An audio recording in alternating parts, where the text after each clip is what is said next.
Subscribe करें total भक्ति को। अब हमारे वीडियोस को सबसे पहले देखने के लिए बेल आइकन को दबाना ना भूलें।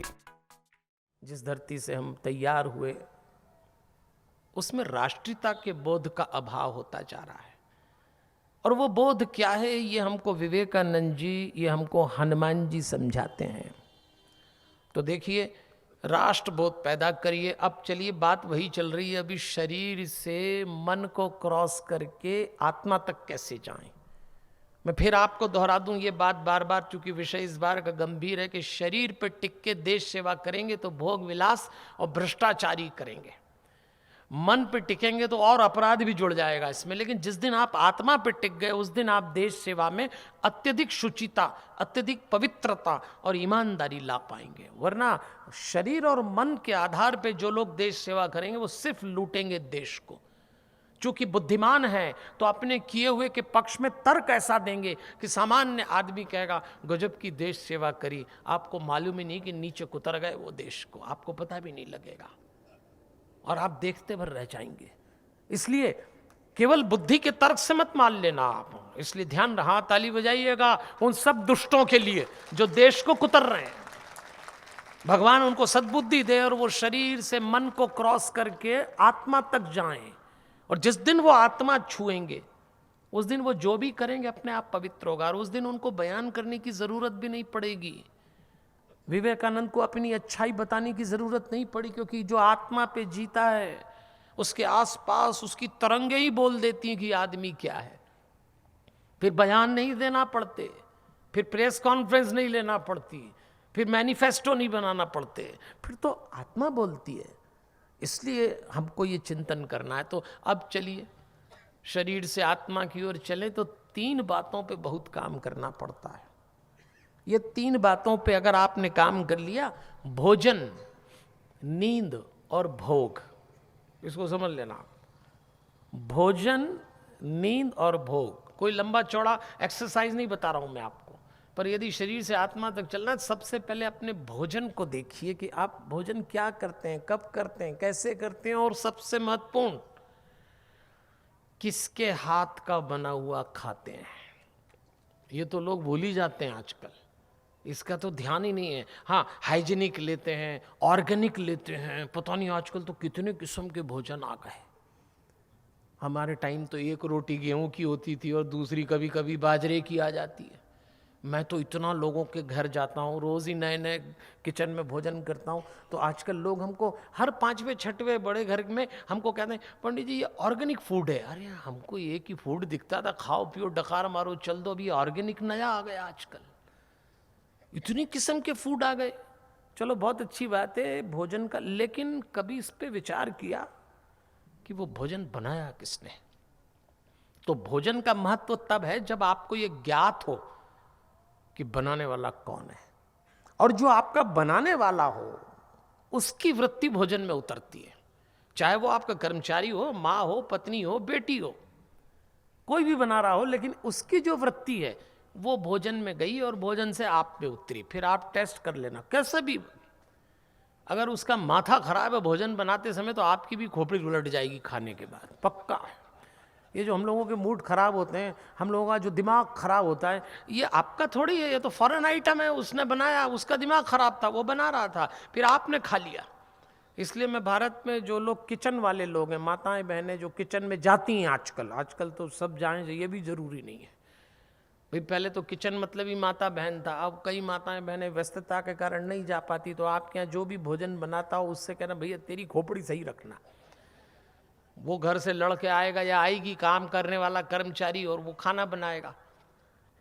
और कोई भी कर्मचारी मालिक से कभी खुश हुआ ही नहीं, अगर खुशी हो जाए तो मालिक का आएगा।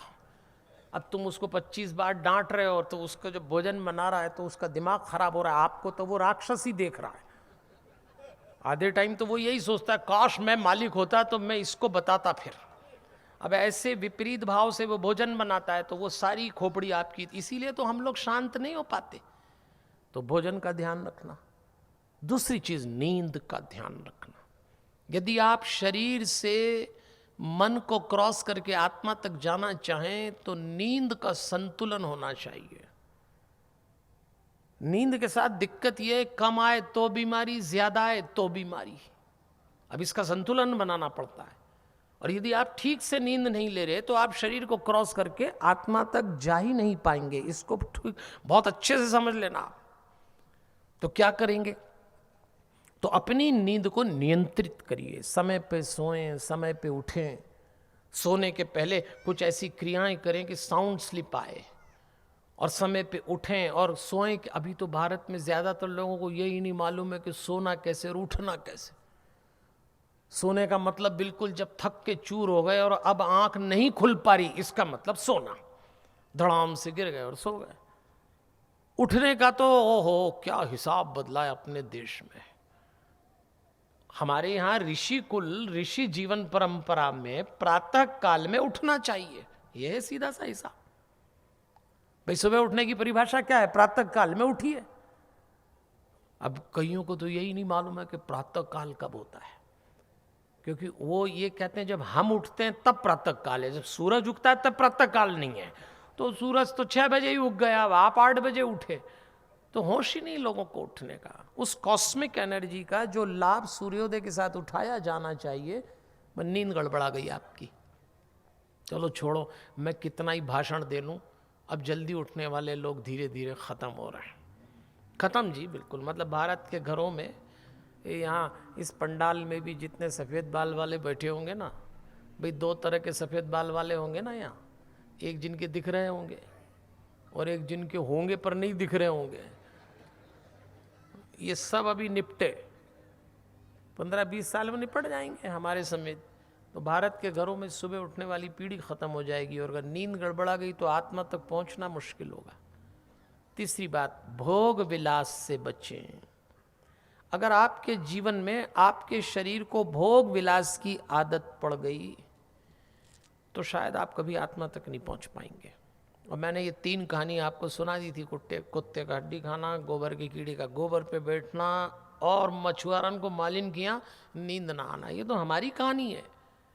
इस शरीर को ऐसी ऐसी आदतें पड़ गई भोग विलास की कि नींद नहीं आती। तंबाकू खाओ, उसके बिना पेट साफ नहीं होता। कई तो बोलते हैं नहीं, फ्रेश होने के लिए 1 गिलास लगा लेते हैं। अब ये बताओ, ये नया कार्यक्रम आया आजकल। और भी भोग विलास के रास्ते हैं, मेरा विषय भी नहीं उसको बताने का, लेकिन आपको सोचना पड़ेगा कि इस शरीर के साथ ऐसा भी छेड़छाड़ मत करो कि ये आपको आगे तक नहीं जाने दे। क्या करेंगे? 80 साल के हो जाएंगे, 90 साल के हो जाएंगे, तब तक भी शरीर से शुरू होकर शरीर पे खत्म हो जाएंगे। आत्मा तक चलना पड़ेगी। और आत्मा तक की यात्रा की थी विवेकानंद जी ने, इसलिए आपसे कह रहा हूं। विवेकानंद जी आत्मा, देखिए जो भी आत्मा तक यात्रा करेगा, मैंने आपसे कहा ना, फिर उसकी वाणी भी सिद्ध हो जाएगी। सिद्ध वाणी के व्यक्ति थे, वाणी सिद्ध थी विवेकानंद जी की। क्यों थी? आत्मा पे जीते थे। आप लोग जो विवेकानंद जी के बारे में जानते हैं, ऐसा कहते हैं 3 भविष्यवाणियां विवेकानंद जी ने की थी अपने जीवन में। 1890 में उन्होंने पहली भविष्यवाणी की थी। उस समय लोग सोच भी नहीं सकते थे कि भारत स्वतंत्र हो जाएगा। एक वर्ग ऐसा था जो अंग्रेज शासन को ही अच्छा मानता था कि अच्छे आगे पढ़े लिखे लोग हैं, इत करते रहते हैं। तो बहुत सारे लोग उस समय अंग्रेज शासन को सही मानते थे कि ठीक चल रहा है, सुशासन कहते थे। ऐसे समय कल्पना करना पर उन्होंने कहा था अचानक कुछ ऐसी स्थितियां बनेगी, चमत्कारिक रूप से अंग्रेजों को भारत छोड़ना पड़ेगा। पहली भविष्यवाणी बिल्कुल सही निकली उनकी। दूसरी भविष्यवाणी उन्होंने कही थी कि पहली श्रमिक क्रांति रूस में होगी, जबकि उस समय मार्क्स कहा करते थे जर्मनी में होगी। तब लोगों ने विवेकानंद जी का मजाक उड़ाया था कि ये क्या है, लेकिन आप देखिए जानकारी विवेकानंद जी की, क्या व्यक्तित्व रहा होगा। केवल सन्यासी नहीं था वो, उसने कहा था पहली श्रमिक क्रांति रूस में होगी, कोई सोच नहीं सकता था। और मार्क्स ने तो कहा था जर्मन में होगी, लेकिन ऐसा ही हुआ, जर्मन में नहीं रूस में हुई। और तीसरी भविष्यवाणी हमारे विवेकानंद जी ने की थी, जो अभी पूरी होना है, वो पूरी नहीं हुई। और वो थी एक दिन फिर भारत अपनी पूरी समीची धार्मिक गौरव के साथ एक बार फिर विश्व पे छाएगा। और ये भविष्यवाणी अभी रुकी हुई है, लेकिन पिछली 2 हुई पूरी, तो ये भी होगी। लेकिन ये क्यों रुकी हुई है? विवेकानंद जी के कारण नहीं, अपन लोगों के कारण। वो तो गए, पर उनको थोड़ी मालूम था कि जो पीछे वाले आएंगे वो इतनी पेंडिंग मारने वाले हैं। अपने कारण भारत नहीं जा पा रहा। आज हम लोगों के पास इतनी प्रतिभाएं हैं कि विश्व मान ले, लेकिन विश्व देख भी रहा है। ये अभी हमारे कार्यक्रम के जो आयोजक हैं 8 साल से इतनी मेहनत कर रहे हैं, राकेश भास्कर जी अपने व्याख्यान में कह रहे थे ना, सारी दुनिया हमको देख रही है। हाँ तो देख रही है, पक्की बात है, पर क्या देख रही है ये सोचो। अरे हाथी उल्टा चलाओ तो पूरी दुनिया देखती है, उसमें क्या है? इसमें कोई हाथी की गरिमा है क्या? पूरा देश, पूरी दुनिया देख रही है इस देश को, लेकिन क्या देख रही ये फिक्र हमको पालना है।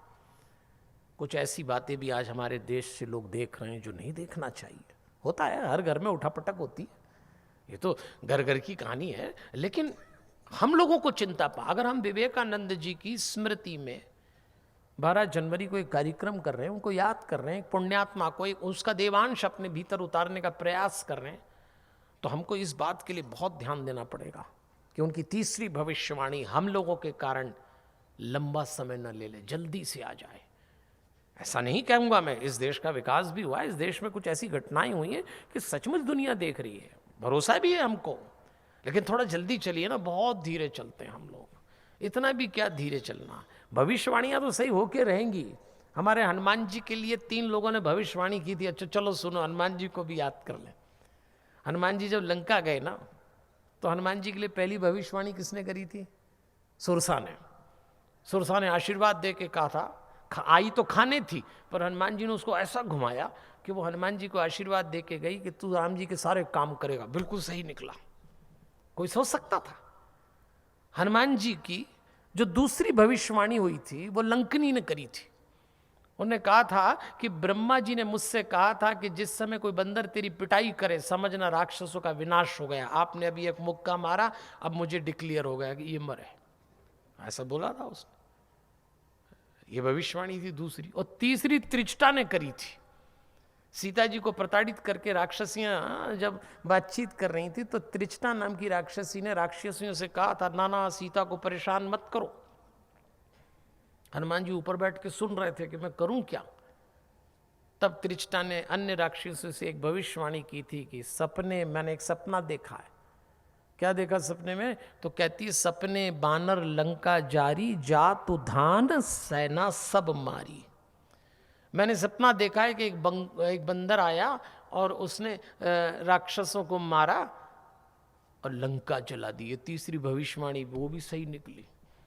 वो तो हनुमान जी के सामने हुई थी। हनुमान जी को लगा कि मैं लंका जलाऊंगा, ये सपना, पहली बात तो इसको कहां से आ गया। अपने पास तो माचिस की तीली भी नहीं है। अब आप सोचो किसी के पास माचिस की तीली ना हो और वो लंका जला दे। भविष्यवाणी तो हुई थी। मैंने आपसे कहा ना, जब आप आत्मा पे जीना चालू करते हैं तो परमात्मा आपकी मदद करने उतर आता है। जो बात मैं आपसे कह रहा हूं, जिस दिन आप आत्मा पे जिए, ये व्यक्तित्व आत्मा पे जीते थे, इसलिए जो सुप्रीम पावर है, वो आपकी जो प्राइम सोल है, जिस पे आप टिकते हैं, तो जो सुप्रीम पावर है वो आपकी हेल्प करती है। इस वीडियो को लाइक और शेयर जरूर करें। आप हमारे चैनल को सब्सक्राइब भी कर सकते हैं।